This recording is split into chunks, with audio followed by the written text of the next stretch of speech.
If you're feeding a raw food diet, training treats do not need to be expensive, gross, or difficult. For under $2 a week, you can make jerky in 10 minutes or less. All you need is a dehydrator and a jerky gun. I'll show you how. Hey gang, it's Marissa and Jasper, and he is my first puppy. I have spent countless hours researching, trying to find solutions to the challenges I have faced as a first-time puppy owner, and I am here to save you a bunch of time. I'm going to share with you what I've learned, both what worked and what didn't work. So if you have your first puppy, stick around. We're going to figure this out together. Today, I'm going to be talking about training treats. I did a lot of research on raw food treats for my puppy, and what I found online was completely ridiculous. It was either crazy expensive or they said it would take days to make. Gang, let me tell you, I've done my research. We can do training treats quickly, easily, and inexpensively, and give your dog really healthy jerky treats. You'll find all the resources below, as well as Amazon links for all the tools. Let's get into it, and I'll show you how to do it. Okay, today we are making ground turkey jerky. I'm using the Butterball 93%, maybe it's 90%. Whatever. It's got to be 90% lean or higher to make jerky. Otherwise, the fat will go rancid. Or I learned if you use a lower percentage, the fat will drip everywhere. So that was a real mess a couple weeks ago. And I was using the discounted Costco 70/30. I was going to use it to stuff into Kongs. So I didn't really care if it was going to go rancid or not. I just didn't want to have to clean up a raw meat mess. Mistake. So I'm going to pre-measure these out. This is far too much for 1 week's worth. Regardless of how big Jasper is, we've always just used 8 ounces a week. So for training treats, if you've got an itty bitty brand new puppy, you're going to have lots of treats. And if you have a grown-up dog like I do, who's 70 pounds, and we're still doing training with him, he also needs 8 ounces. So that's what we're going to measure out here. Well, this one still isn't done out yet totally, but that's okay. Oh my gosh, almost perfect. Okay, down. When we're making jerky for our puppies or our adult dogs, we want it to be moist enough that they can chew it and swallow it easily. If we were to make totally dried jerky, that would not be conducive for our dog to be eating it rapidly as you're doing training and rewarding as you go. He'll get to eat that later. So we want to have a higher moisture content, which means it will only last 7 days before it starts getting moldy. So that's why you don't want to make too much, because then you just are going to end up throwing it away. And I did try freezing it. It does okay. It's not great.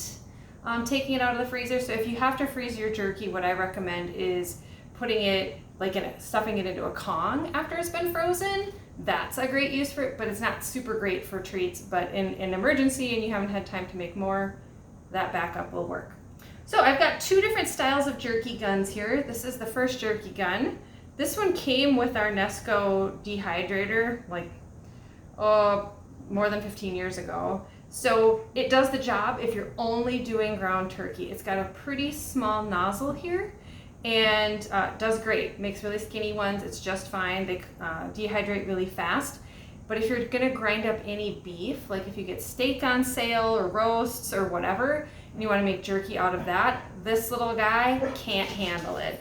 So it would drip out of here and it would clog and my hand would cramp. It just wasn't conducive.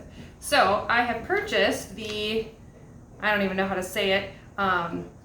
This will hold 1.5 pounds of meat, far in excess to what I need, but it's super easy to use the trigger handle. And it did leak when I was trying to make the jerky out of 70/30. I've learned my lesson. So today we're gonna do turkey jerky, so let's get this party started. I'm just gonna load up my gun. Start to finish, this should take you less than 10 minutes.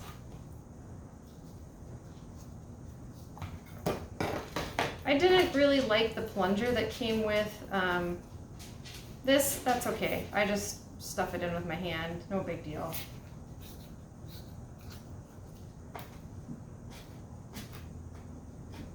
And Jasper is going to be waiting here very patiently because he gets to help with cleanup today when we're all done. Oh, there's a little ring on the inside here, so that will prevent the leaking. And then I'm just doing the single barrel. This is about double the size in diameter of the red and white one. So the only thing you'll need other than your jerky gun is a knife to cut off the pieces when you go. So we won't even fill this whole tray because they're a lot thicker. So what that means is it's going to take a lot longer to cook. So in the summertime, it's pretty humid. It'll take about 4 hours for these. Hey, down. In the winter, it might take less time, but I didn't have this in the winter, so I don't know what to tell you yet. The little red and white gun, I could have mine done in 2 to 2.5 hours because they're so much thinner. So it really just depends on what works best for you.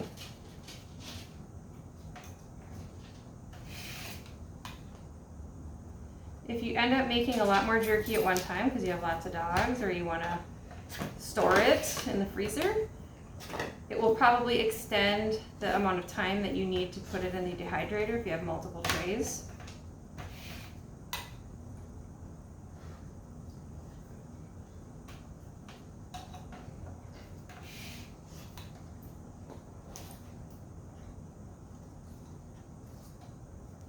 And then I found a trick. So on this gun in particular, it's really hard. This is a long barrel here that the stuff gets stuck in when you can't pull the trigger anymore. But I found out if you pull the release and pull it back, we'll see if you can hear it, that suction will usually pull it all back into the tube. And then I don't have to worry about cleaning it out. Nice.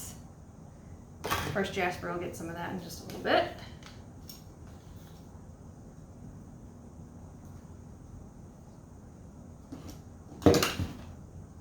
And then I just break these into pieces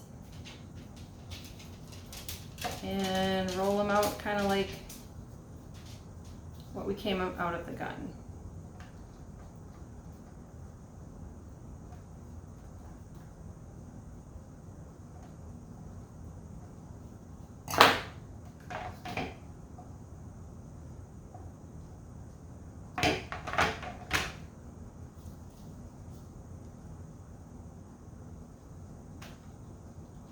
You could also choose to push these into flat patties, the extras that come out of the gun. That works too. There we go. So in the winter time, no big deal if it warms up your house. In the summertime, which it is today, I am going to set this up in front of my thermostat so that as it gets warm, it'll just kick in the air conditioning and keep the house a lot cooler. I've got it set to the highest setting. For jerky, it's 155 degrees. So I'm gonna go set that all up and I'll show you what it looks like when it's done.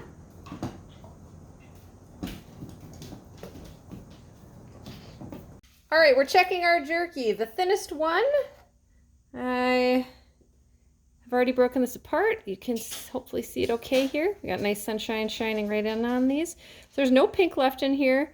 They're still mushy. Like they're not like hard when I touch them.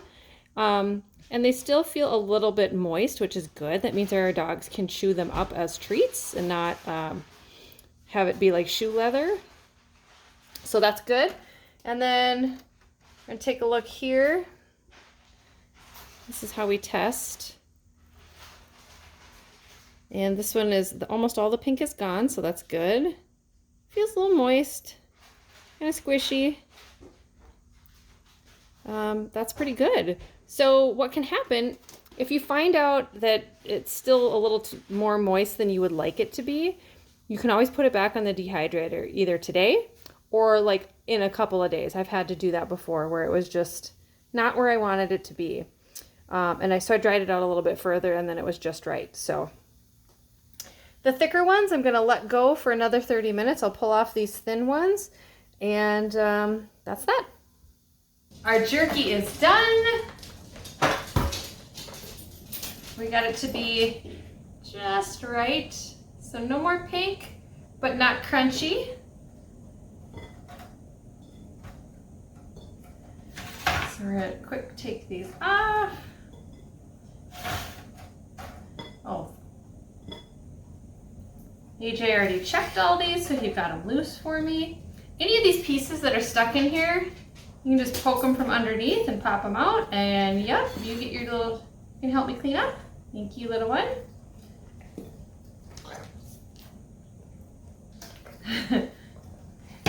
He knows how this works.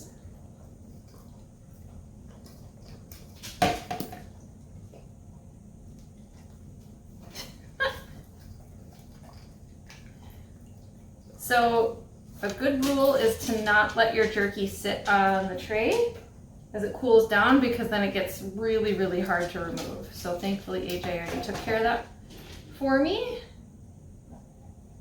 When I'm ready to use this jerky, what I do is I'm going to cut it up into bite-sized training pieces. So I'll show you. These are so thick, like they're the thickness of my thumb or my finger. And so this size needs to be cut down. So I usually cut them in half. Sometimes they're so thick I need to cut them into thirds. And then cut them into tiny pieces. Back.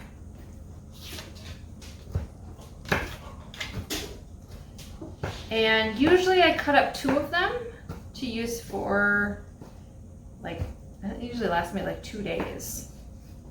So that's why you don't need a ton of jerky for it to last. So that's about the size that it's going to work when I use it for training.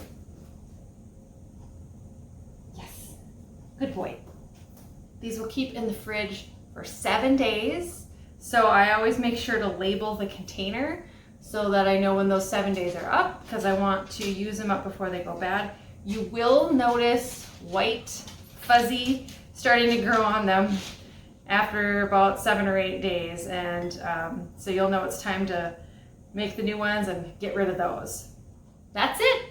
Super simple, 10 minutes of prep time, no added ingredients, just single ingredient jerky. So easy to do. Cut them up only before you're going to start using them, otherwise they get dry and your dog's not going to want to eat them. Yeah, let me know how it goes for you. If you have questions, please put them in the comments below, and good luck and enjoy having a fast, economical, budget-friendly, super healthy treat for your dog.